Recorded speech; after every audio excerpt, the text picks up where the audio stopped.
No dia 30 de dezembro dos anos 2000, o povo de Setagaya, lá em Tóquio, estava se preparando para fazer as comemorações de fim de ano, pois estava chegando o ano novo.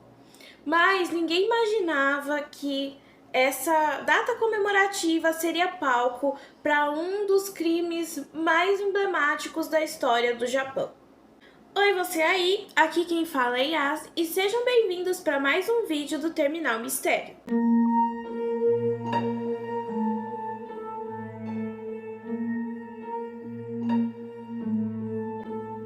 Era um fim de ano bem tranquilo lá em Tóquio, especificamente em Setagaya, que é uma região que faz parte da metrópole de Tóquio, e nessa época esse local era bem conhecido por ter sido onde o criador de Pokémon havia nascido. A família Miyazawa, vítima do assassinato que nós iremos falar hoje, era composta por 4 pessoas. O pai, que se chamava Mikio e tinha 44 anos, a mãe, que se chamava Yasuko e tinha 41 anos, e os 2 filhos deles, a Nina, de 8 anos, e o Rei, de apenas 6 anos. A senhora Miyazawa era professora, mas ela não atuava assim necessariamente numa escola. Ela dava algumas aulas às vezes, mas ela passava mais parte do tempo dela com os filhos, criando eles em casa. E o Mikio, o pai das crianças, marido da senhora Miyazawa, ele trabalhava em uma empresa de marketing e ele passava bastante tempo assim fora, às vezes precisava viajar com essa empresa e tal. A família era bem querida ali pela vizinhança da onde eles moravam e eles se davam bem com todo mundo, eles eram pessoas fáceis de agradar, assim, bem generosas, então eles não tinham problema com ninguém. E onde eles moravam ali, em específico, não moravam muitas pessoas. Tinha a casa deles e próximo tinha a casa da mãe da senhorita Miyazawa, inclusive. Eles moravam bem pertinho, assim, as famílias moravam bem perto. E ali não era uma região muito movimentada, na verdade era bem tranquilo, quase não tinha barulho nem nada. Aonde tinha a casa dos Miyazawa, bem do lado tinha um parque dali do local. E esse parque estava querendo expandir e estava comprando as casas ali das pessoas, inclusive da família Miyazawa. Tanto que na época ali do fim do ano já era para eles terem se mudado e ido para outro lugar. Mas eles acabaram ficando mais tempo, pois o filho menor deles estava tendo problemas de saúde, alguns problemas para desenvolver a fala. Então eles acharam que se mudar logo assim nesse processo poderia atrapalhar alguma coisa no desenvolvimento do rei, que era o filho mais novo. Então eles acabaram ficando mais tempo ali na casa, mas ela já estava vendida para o parque poder expandir. No dia 30, dia em que ia acontecer o crime, a família estava nos preparativos para o fim do ano, para o ano novo, né, em específico. Então, eles saíram, foram fazer compras, aproveitaram o dia junto ali em família e depois voltaram para casa e ficaram ali tranquilos, como qualquer outro dia da semana deles. Horas se passaram, as pessoas foram dormir, né, da vizinhança, e na manhã seguinte, a mãe da senhora Miyazawa tentou ligar para a filha para poder saber como que ia ser os preparativos pro ano novo, né? E como que eles iam fazer ali para comemorar. Mas a filha não atendia de jeito nenhum. E acho que ela não tava conseguindo nem ligar, porque parecia que o telefone estava fora do gancho ou estava sem linha. Então, ela não conseguia entrar em contato com a filha nem com ninguém. Depois de muitas tentativas de contato da mãe da senhora Miyazawa, ela decide então ir até a casa da filha, já que ela não estava atendendo o telefone, ela não estava conseguindo entrar em contato com ela. Quando a avó das crianças, mãe da senhora Miyazawa, chega na casa, a porta está trancada e ela usa uma chave que ela tinha ali reserva da casa da filha para poder entrar. E assim que ela entra, ela acha estranho, porque acho que já era ali por volta das 10 da manhã, e não estava muito muito silencioso, não tinha nenhum barulho, o que não é comum para uma casa com 2 crianças pequenas. Adentrando um pouco da casa, a mãe da senhora Miyazawa vê o corpo do seu genro, o Mikio. Ele estava perto da escada, como se tivesse prestes a subir para o 2º andar, e ele estava muito machucado. O corpo dele estava muito ferido. Ela fica desesperada e também ela acho que tira uma coragem assim enorme de dentro dela e sobe para o 2º andar atrás da filha e dos netos, porque se o genro dela estava daquela maneira, ela precisava ver como que tava a filha dela, né, e os netos dela. E aí quando ela sobe, ela se depara no 2º andar com a filha também muito machucada e a neta, junto com a mãe também muito machucada. O rei, o filho mais novo, era o único que não estava com nenhum ferimento, mas ele também estava sem vida no seu quarto, em cima de uma cama. Logo em seguida, a polícia é acionada para começar todo o processo de perícia e coletar informações, depoimentos e entender o que tinha acontecido naquela casa. Quando foram começar a fazer a perícia, a polícia reparou que o lugar estava bem bagunçado. Tinha coisas da família espalhadas por todos os lugares, mas também tinha muita coisa concentrada ali na banheira, do banheiro do andar de cima da casa. Então, tinham documentos de trabalho do Sr. Miyazawa, documentos da família, dinheiro, cartões.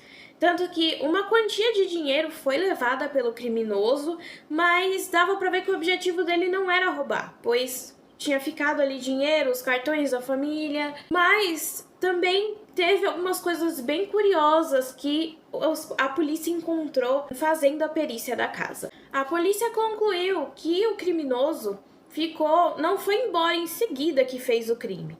Ele matou a família e ainda ficou algumas horas ali dentro da casa. Ele comeu, ele dormiu assim, deitou no sofá e ficou um tempo lá. Ele usou o banheiro, inclusive ele deixou fezes na privada, que mais tarde os policiais pegaram essas fezes para avaliar e conseguiram até identificar o que ele havia comido na noite anterior. E roupas, uma bolsa e digitais e saliva e todo o material genético que vocês imaginarem. A polícia também identificou 2 facas que foram usadas para cometer o crime.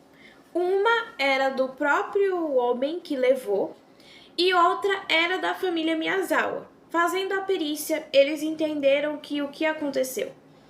O criminoso usou a própria faca para atacar a família, mas em algum momento essa faca quebrou e ele foi até a cozinha dos Miyazawa para pegar uma outra faca. E com essa outra faca ele teria atacado a senhora Miyazawa e a sua filha de 8 anos.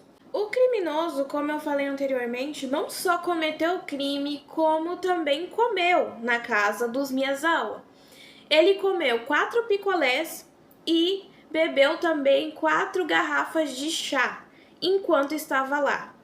E além disso, ele também trocou de roupa depois, antes de sair da casa dos Miyazawa, e deixou essa roupa que ele usou lá dentro da casa, jogada junto com as outras provas do crime.